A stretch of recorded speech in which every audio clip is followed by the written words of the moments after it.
iria algo vindo do espaço.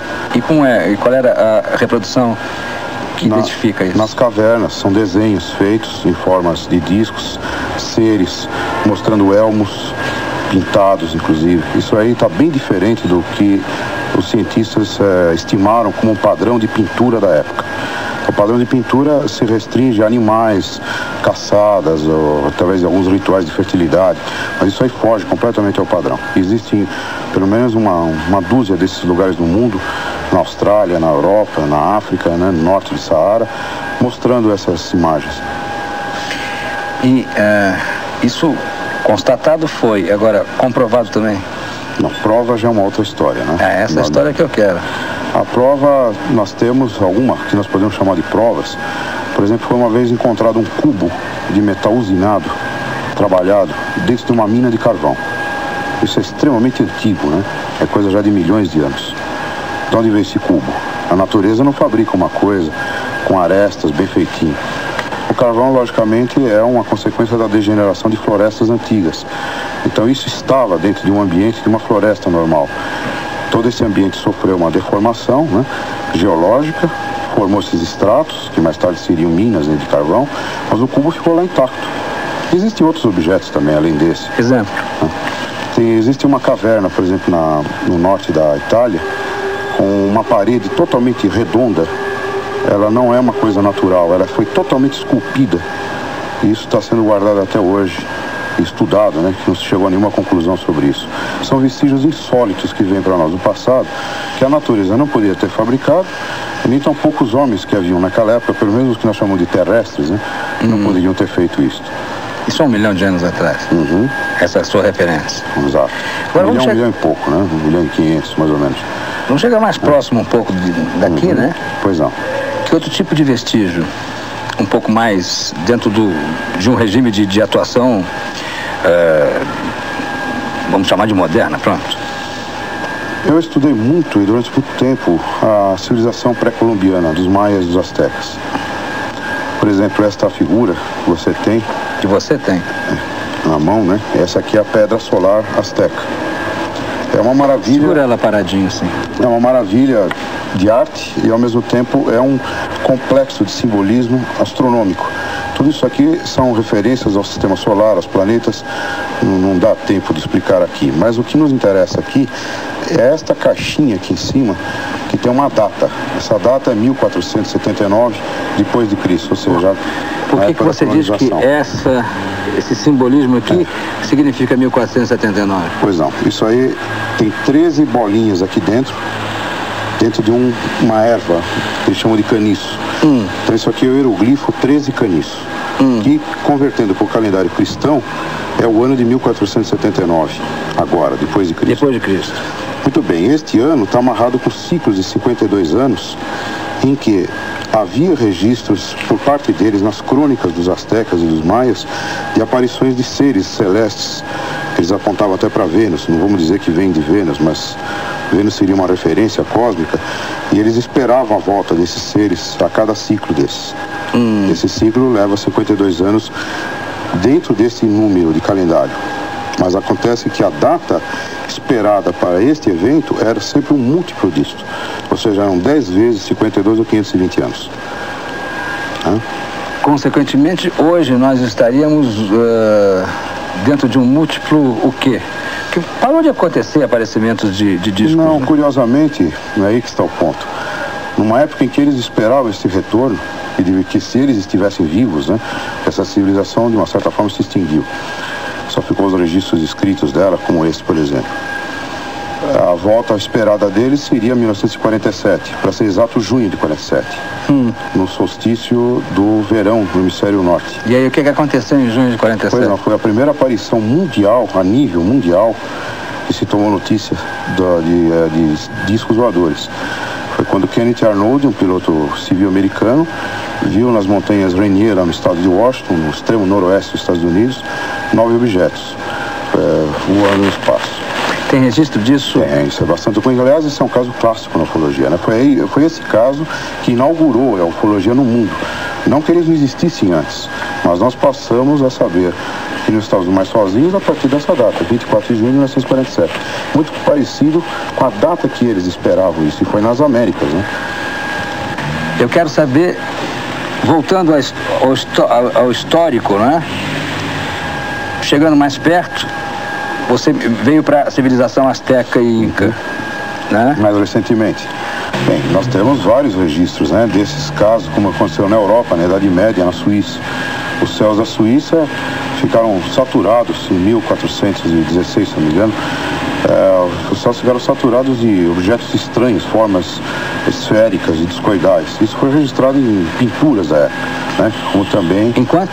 1416 aproximadamente. Próximo da Renascença, né? Isso foi um período histórico que está fora dessa nossa época, a famosa época dos exploradores, mas que relatam casos estranhos.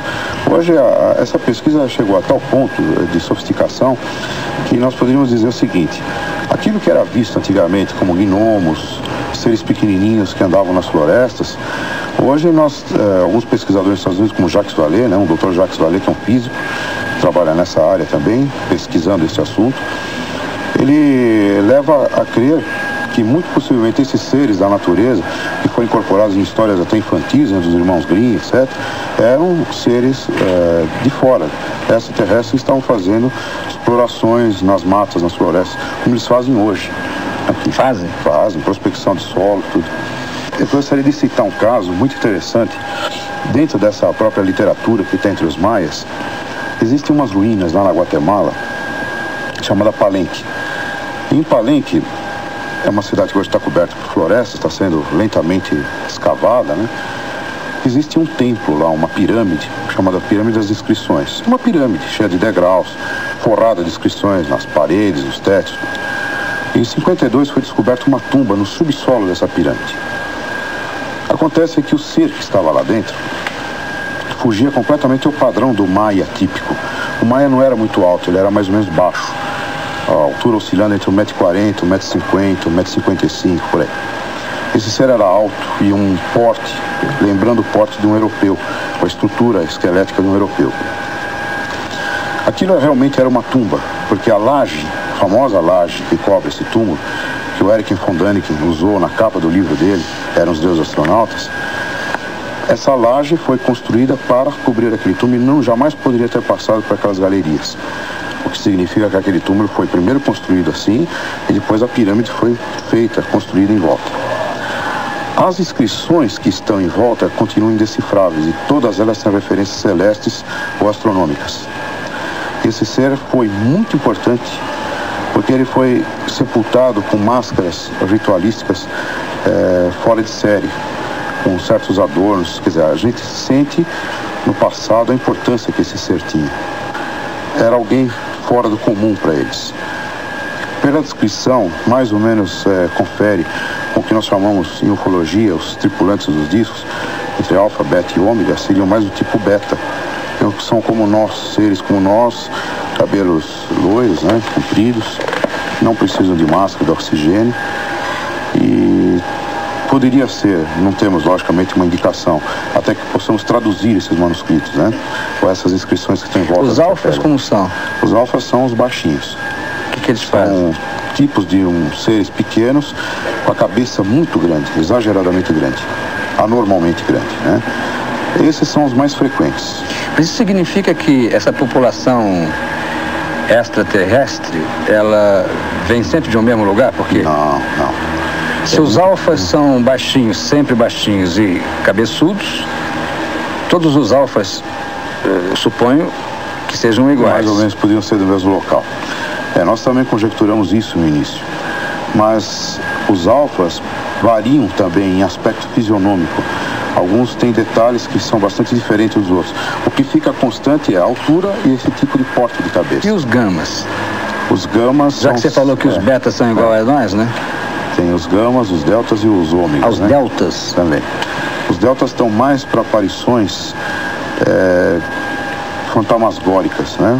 Aparições assim meio estranhas. Mas os ufólogos em geral, inclusive eu, nós tomamos um certo cuidado na classificação disso, porque às vezes isso pode estar trabalhando interações com a mente humana muito delicadas. Sabe, a pessoa leva um susto quando está vendo o disco, e uma série de coisas vem à mente naquela hora e pode haver alguma confusão. Você já viu um disco? Já, 4 vezes.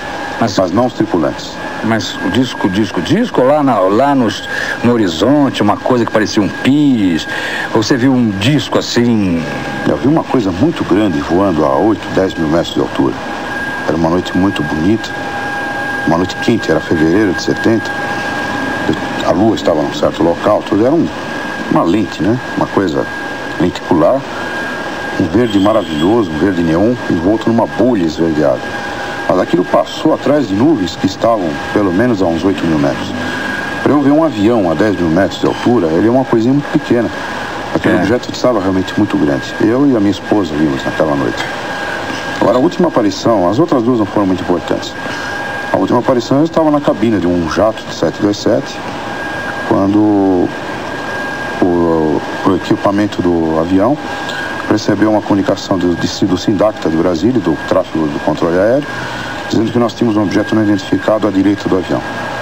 Foi testemunhado por mim, o engenheiro de bordo e o copiloto. O comandante não pode ver porque estava à direita. Mais tarde, um Varig confirmou isto. Eu estava no avião da VASP. E no pouso, no momento em que o avião estava fazendo a aproximação final, aí sim, a própria torre de Congonhas confirmou a observação que estava se dirigindo para o mar. Isso foi para mim muito importante, porque aqui uma declaração dessas do radar, para mim que sou ufólogo, aquilo é o equivalente a uma assinatura. Quer dizer, o radar de Brasília que te avisou que tinha aquele objeto não identificado ali. Eles pediram para nós fazermos uma confirmação visual e procedermos no sentido de identificar o que era. Você deve ter muitas histórias nesse nível de rebusca, não é, do processo. Uhum. Bem, e tem segredos nisto, né? Segredos? Segredos por parte dos militares, com certeza eles têm um dossiê muito rico. Eu só conheço segredos nisso, porque não chega a nós nada. Por isso o nosso trabalho na área civil é muito difícil. Que segredos, por exemplo? Vamos começar a desvendar isso aí. Tá bom. Que segredos? Bem, um segredo que é buscado por eles, e bastante... Por eles quem? Pelos cientistas, né? Os que fazem disso um segredo. É o sistema de propulsão desses objetos. Isso é totalmente inusitado para nós. Eles fazem ângulos retos a 25, 30 mil km por hora. Qualquer objeto nosso, fabricado por nós, desintegraria nesse processo. E parece que nada acontece dentro da nave. E poderíamos supor que fosse teleguiado, mas como é que você sabe que eles fazem ângulos retos? Sim, porque foi observado visualmente, por radar e às vezes por ambos os sistemas, visual e por radar. Que radar? Os radares das bases aéreas. Então tem duas alas nessa história. Os civis, como nós e outras pessoas no mundo, que desenvolvem um esforço no sentido de elucidar esse enigma, esse fenômeno. E eles, provavelmente, porque têm muito mais acesso do que nós, por serem militares e por terem acesso a satélites e tudo, eles possuem informações que não podem ser divulgadas. Por que não podem ser divulgadas? Ou para não gerar pânico, ou para não criar celeumas do tipo filosófico, por exemplo, será que houve um Cristo aqui, vai haver um Cristo lá também? Essas histórias todas, né? E talvez porque haja uma espécie de cooperação internacional, isso nunca se provou, né? Mas acreditamos que isso exista, no sentido de troca de informações entre entidades militares.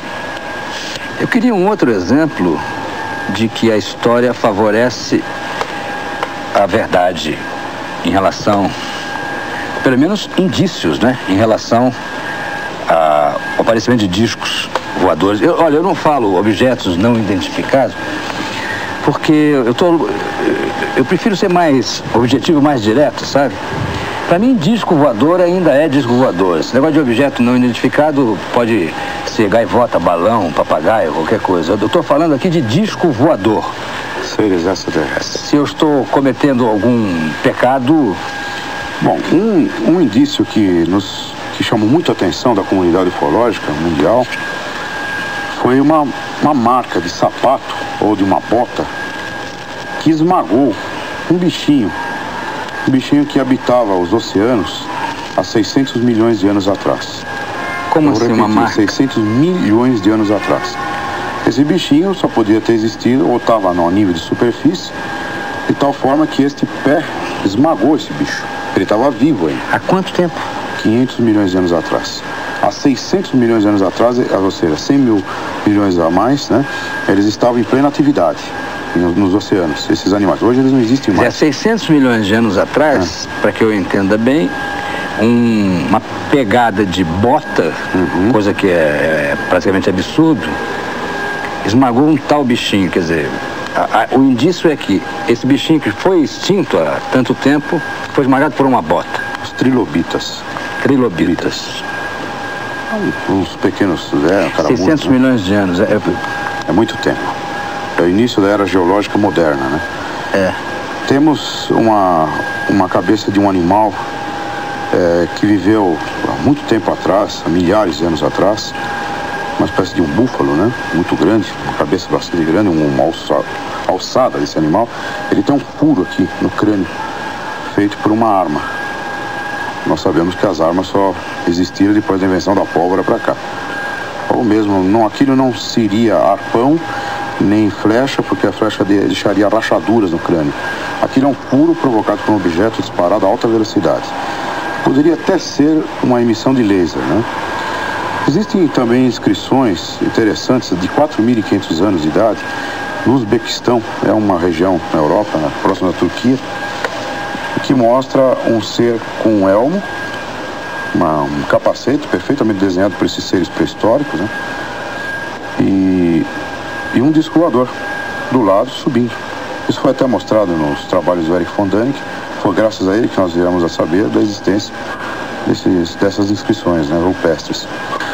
Se formos também falar de enigmas do passado que estão ligados a uma cultura superior que o homem não poderia ter desenvolvido, pelo menos até onde nós sabemos do que foi o desenvolvimento técnico do homem, por exemplo, as pirâmides do Egito. Até hoje é que é um enigma. Ou as estátuas da Ilha de Páscoa, ninguém sabe como aquilo foi erguido. Quem foi que fez aquilo? Quem é que trouxe aquilo das montanhas? Quais são as técnicas empregadas? Antigravitação, técnicas especiais de corte na pedra, de tal forma que uma pedra encaixa na outra e você não consegue passar uma gilete sequer aqui no meio. Isso está lá até hoje, perfeito, intacto.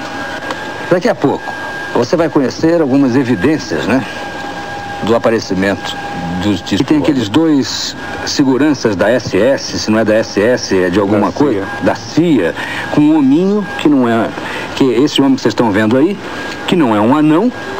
E fala dessa foto para mim.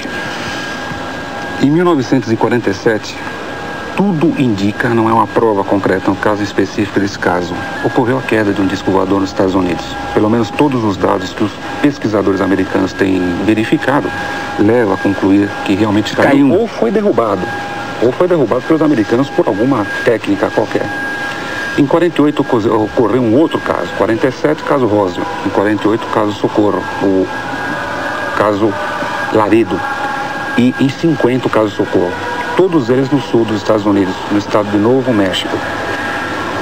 Em 1950, essa fotografia específica, com os dois, provavelmente, agentes da CIA, se o ano ser pequeno, tudo indica que está vinculado com esse caso de Socorro, 1950, no sul dos Estados Unidos.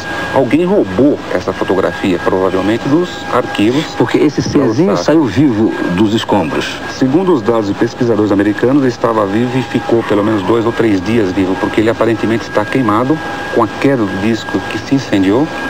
Ele foi queimado parcialmente e veio a morrer posteriormente, 2 ou 3 dias, segundo alguns pesquisadores americanos. Uma coisa muito interessante, que na 1981, um coronel da USAF, hoje já reformado, ele veio a público e resolveu contar sobre o acidente que ele participou no recolhimento dos destroços desses objetos e foi levado para a base aérea do White Paris, o famoso Hangar 18, que gerou até um filme de ficção. O que é o famoso Hangar 18 seria um pavilhão onde levaram os destroços desse disco e o corpo dos seres. Essa fotografia é de um dos seres. O caso todo, as testemunhas falam em 17 seres que foram recolhidos nos destroços do disco. Uma coisa interessante é que atualmente nos Estados Unidos, vários pesquisadores têm brigado com o próprio governo e eles lá têm uma lei de livre informação, eles podem requerer documentos do governo e o governo tem que liberar. E eles liberaram realmente uma série de documentos. E no meio desses documentos todos, tem várias menções sobre queda de discos. Agora, em relação a provas, realmente, não só dos seres, mas a prova do disco em si, do objeto físico, material, um caso muito conhecido aqui no Brasil, da ufologia, inclusive da ufologia mundial, ocorreu em 1957 em Ubatuba. Um pequeno objeto veio do oceano em direção à praia e de repente explodiu, sem nenhuma razão aparente. Diversos fragmentos caíram ao solo, alguns na praia, outros na água. Pescadores no local recolheram esses fragmentos. Na época entregaram para o Ibrahim Suede. O Ibrahim Suede, consequentemente, mandou para o Rio de Janeiro, para um grande pesquisador que hoje já faleceu, Dr. Olavo Fontes, e ele, em posse desses pequenos materiais, fragmentos metálicos, mandou fazer uma análise química no Brasil e nos Estados Unidos também. Se constatou que aquilo era um tipo de magnésio, mas um caso muito curioso que para nós é uma prova que aquele magnésio tinha um alto grau de pureza, não sendo possível para os laboratórios da época, inclusive hoje se torna muito difícil conseguir um grau de pureza do magnésio daquele tipo que tinha naquele material. Sem nenhuma liga. Sem nenhuma liga, completamente puro. Isso, consequentemente, é quase que uma prova, eu diria para nós, pescadores, é uma prova realmente de um objeto estranho, ou pelo menos de uma qualidade desse metal que não era possível ser feito pelos nossos cientistas. Qual é o caso mais curioso que você já constatou dos seus arquivos? De repente, os céus brasileiros ficaram totalmente envoltos por pelo menos 20 objetos, saturando os radares e interrompendo o tráfego aéreo. Oficialmente, pelo menos por 3 horas, que foi dito pelo próprio ministro da Aeronáutica, o brigadeiro Otávio Moreira Lima. E pelas testemunhas todas que viram os objetos e todo o levantamento que nós fizemos, o evento ocorreu pelo menos 8 horas. Depois do dia 19, houve mais uma sequência de aparições de objetos que foram filmados no dia 21, no dia 22, no dia 23. Mostra nesses tapes contendo a filmagem no Rio de Janeiro, lá no norte do Paraná, aqui na Avenida Paulista, em São Paulo, e no alto do prédio do Banespa, que foi o filme feito pela Mixon. Eles estavam filmando um comercial para Eletropaulo, no alto do prédio do Banespa, quando de repente vira a bolinha no céu. O cameraman, o Branca, profissional, ele calmamente posicionou no objeto, chamou no zoom, mostrando o detalhe no objeto, fazendo um giro ao redor do seu eixo.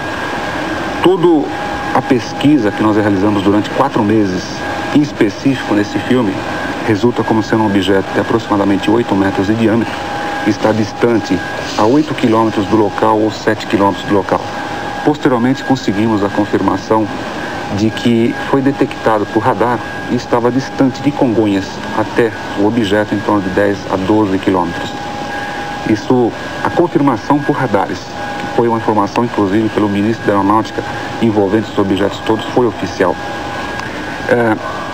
E mais uma outra testemunha que visualizou esse objeto em outro ângulo, fora toda a equipe que estava filmando. Tudo isso permitiu levantar esses dados. Para nós é um documento importantíssimo de um objeto de origem estranha, não identificado, que não tem a forma de disco voador, tem uma forma de esfera. Então agora eu vou percorrer com você a trajetória desse material que você tem. Você vai me explicar um por um o que você acha que seja e o que você acha que não seja. Tudo bem? Tudo bem. Os computadores permitem, na fotografia, fazer uma imagem fora de foco, colocar essa imagem em foco, realçando os detalhes daquilo que foi fotografado. Através da análise de computadores, se permitiu concluir que também existem muitas fraudes ou erros, enganos de interpretação de alguns fenômenos conhecidos, como essa foto que mostra o reflexo da luminária na lente da máquina fotográfica, causando um objeto de forma ovalizada.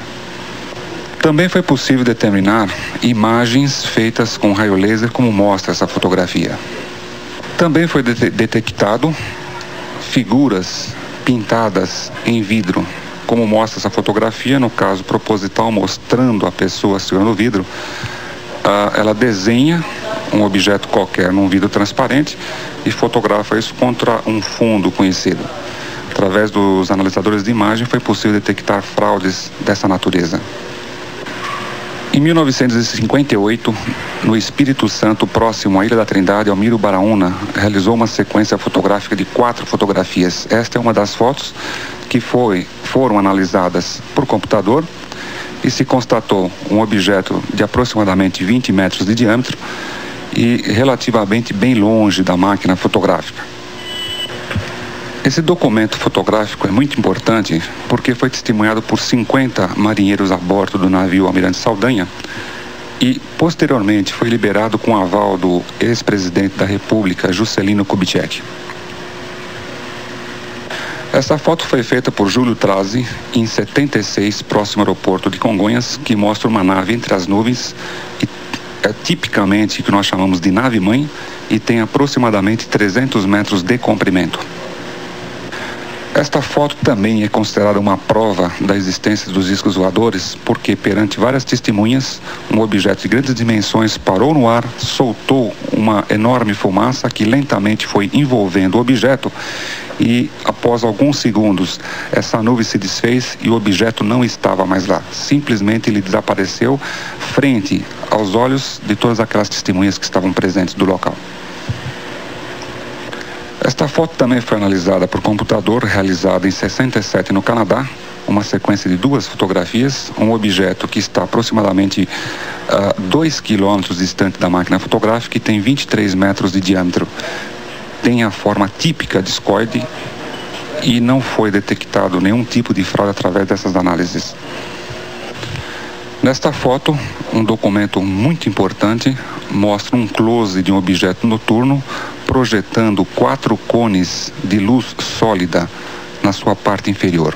Esse termo de luz sólida foi criado pela ufologia em função de não ter nenhuma explicação em relação àquilo que nós conhecemos, porque essa luz tem a capacidade de flutuar objetos, flutuar pessoas e flutuar os próprios seres que pilotam os discos voadores. Um detalhe também muito importante, o disco voador está lá dentro. O que nós vemos na fotografia é apenas o campo ionizante, que protege o disco no seu interior. Em 1952, no Porto Maldonado, no Peru, foi realizada essa foto que mostra um objeto tipicamente de forma charuto, soltando um tipo de gás na sua parte traseira. É muito difícil observar objetos soltando fumaça dessa natureza. Devido a esse evento, essa foto se tornou muito importante na ufologia mundial. Em 1970, essa foto foi realizada em New Jersey, nos Estados Unidos, mostrando também tipicamente a forma discoide. Esta foto foi realizada em 1957 em território americano e mostra também um objeto de forma discoide. Um detalhe muito importante, esse objeto estava próximo a uma base aérea da Força Aérea Norte-Americana. Esta foto foi realizada aqui em São Paulo, na rodovia Castelo Branco, feita por Marcos e Ivana em 1980. Também mostra um objeto soltando uma pequena esteira de fumaça. Esta foto também foi analisada por computador e mostra um objeto a 3 quilômetros de distância e 27 metros de diâmetro, também tipicamente discoide. Essa foto também é um documento muito importante, foi analisado por computador, dado como autêntico, mostra um objeto em forma de pera invertida com 4 tentáculos. Esta foto foi realizada em 74 no Havaí e foi praticamente pego de surpresa. O objeto estava passando lá atrás quando o fotógrafo bateu a fotografia das Havaianas. Posteriormente, analisando o filme, se constatou um objeto também de grandes dimensões e a grandes distâncias da máquina. Esta foto foi feita na Suécia, no local denominado Lake Vartin, e mostra um objeto de 15 metros de diâmetro e 1,5 km de distância da máquina fotográfica. Esta foto foi realizada na cidade de Paraty e mostra um objeto também em altíssima velocidade. Esta foto foi realizada na Espanha no ano de 66 e mostra um objeto que passou também em altíssima velocidade, onde que o autor da foto conseguiu pegar este flagrante. Essa foto foi feita em 1950 nos Estados Unidos e também foi analisada por computador e foi dado como um objeto autêntico de grandes dimensões. Foram feitas 2 fotografias. Foram as fotos que mais sofreram análise de toda espécie e natureza. E até hoje não se constatou nenhum tipo de fraude. É considerado um documento autêntico perante a ufologia mundial. Esta foto faz parte de uma sequência de 12 fotografias feita na Áustria em 71 por Rudi Nagra e também foi analisada por computador e dada como autêntica. Um objeto de 14 metros de diâmetro e relativamente distante da máquina fotográfica. Ele está refletindo do seu lado direito a luz solar. Daqui a pouco você vai conhecer qual é a opinião das Forças Armadas do mundo todo, não é? A respeito dos discos voadores.